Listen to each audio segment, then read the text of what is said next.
Three people convicted for storming the Capitol in 2021 are running for Congress this year. And a fourth, an Arizona state senator, is currently under state criminal investigation for his role as a fake elector in 2020.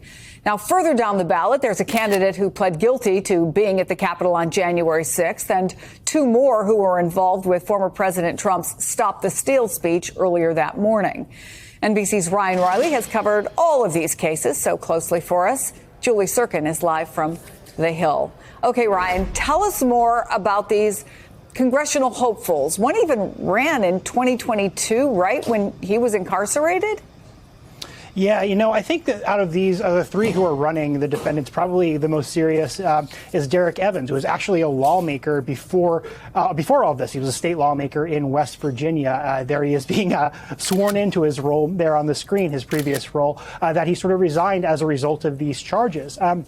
I witnessed his sentencing hearing. He was very contrite at that time, telling Judge Lamberth that, he was very sorry. He was going to have to, he realized that as a consequence of his actions that day, that he was going to have to spend time away from his family. He actually did the sentencing hearing via Zoom. So there was a giant photo of his young family behind him that the judge could look at when he would ultimately sentence him to 3 months in prison. But there's just such a stark contrast between what Derek Evans was saying in court that day, being very apologetic for his actions, and what he's saying now, where he's sort of doing all of this false flag nonsense about January 6th, claiming that, he was politically persecuted, even though the video that day very clearly shows that Derek Evans knew what he was doing. He recorded himself for more than an hour as they charged up on the east side of the Capitol that day that he ultimately entered. What he'll focus on is he'll say, hey, I gave a cop a fist bump when I went inside. But what he won't focus on is him narrating these events for an hour, saying, we charged past this line, we charged past that line. Here we are going up the stairs. I don't think the cops can hold us back.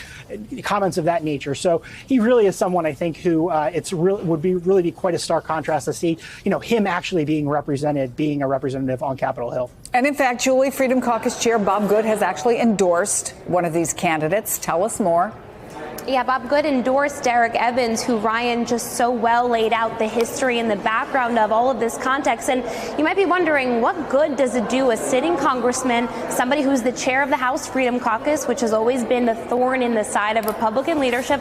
What does it do for him to make a public endorsement like this? I think the first member of Congress to endorse any of these candidates who were here on January 6th, well, you have to look at Bob Good and who he's running against, right? He is a primary challenger right now who is being backed by many moderate, many centrist members of the House, including the political arm of the Republican Main Street Caucus, a moderate center-right leaning group here in the House who happens to be chaired by Carol Miller. She is the woman in West Virginia, the incumbent, that Derek Evans, that January 6th rider, is actually going up against. Here's a little piece of Bob Good's statement, his endorsement of support for Evans. He said, quote, "We cannot change Washington and save the country by electing the status quo. We need true, courageous, conservative warriors like Derek Evans." You also might wonder that Good is trying to prop up his MAGA bona fides, if you will. This is somebody who has previously endorsed Ron DeSantis, the Florida governor, earlier in the primary before he dropped out. And then he switched his support, backing former President Trump